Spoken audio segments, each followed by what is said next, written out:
कल पूरे दिन रात लगातार 700 किलोमीटर ड्राइविंग करने के बाद हम पहुंचते हैं महाराष्ट्र की सोलापुर अपना दूसरा डिलीवरी पॉइंट पे। राम राम दोस्तों, जैसे कि आप सभी को पता है कि अभी हमारा जो ट्रिप चल रहा है ये बहुत ही डेंजरस ट्रिप है, क्योंकि इस ट्रिप में हमें 4 स्टेट में 7 जगह माल खाली करना है, जिसके लिए हमें हर रोज रात को जगना पड़ेगा, क्योंकि हमारा माल नो एंट्री का होता है तो दिन में सिटी में गाड़ी लेके जा नहीं सकते।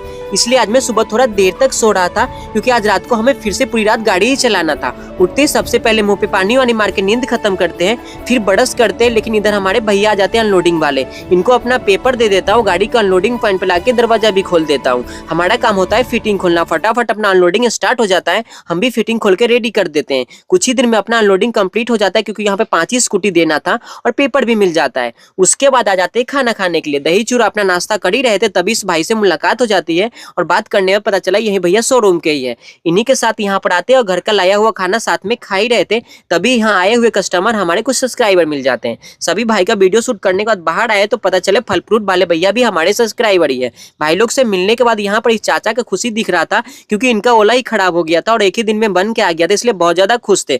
बात करने के बाद अपना बहुत ज्यादा कुछ ओला के बारे में ये बड़ाई करते हैं। उनके बाद इनको बाय बोलने के बाद बाहर आ जाते हैं और शाम हो जाता है और हम लोग निकल जाते हैं सोलापुर घूमने के लिए। आपको बता दूं कि यहाँ पे हमें इतना ज्यादा प्यार मिल जाएगा ये भी मैंने सोचा ही नहीं था। आ जाते सोलापुर के सबसे फेमस मंदिर घूमने के लिए, जिसका नाम अभी हम भूल ही गए हैं। आप लोग कमेंट करके बताइएगा कौन सा मंदिर था। दर्शन करने के बाद हम यहाँ का फेमस बड़ा पाव खाने के लिए आ जाते हैं और सभी लोग मिलकर यहाँ पे बड़ा पाव खाते हैं। और जाने के टाइम सभी लोग को बाय बोलने के बाद हम वापस अपने ट्रक में आ जाते हैं। कुछ देर सोचे आराम करते, लेकिन यहाँ पर हमारे एक भाई से फिर मुलाकात हो जाती है जो हमारे ट्रक को पहचान लेते हैं। भैया लोग से मिल ही रहते, तब तक हमारे 2 भाई फिर आ जाते हैं। सभी भाई से मिलने के बाद यहाँ से हम निकल जाते हैं बारामती के लिए, जिसका दूरी लगभग 200 किलोमीटर था। लेकिन आगे जाके रास्ता सुनसान 3:30 बज रहा था, इसलिए ढाबे पे रुकता हूँ, वहीं पे सो जाता हूँ। अगली सुबह उठते नहा धोआ के अपना सत्तू नाश्ता करता हूँ और सफर को यहाँ से शुरू कर देता हूँ। 130 किलोमीटर ही हमें यहाँ से जाना था, लेकिन रास्ते में हमारे एक सब्सक्राइबर भाई से फिर से मुलाकात हो जाती है। भैया से मिलने के बाद आगे बढ़ते रास्ता हमारा थोड़ा सिंगल हो जाता है,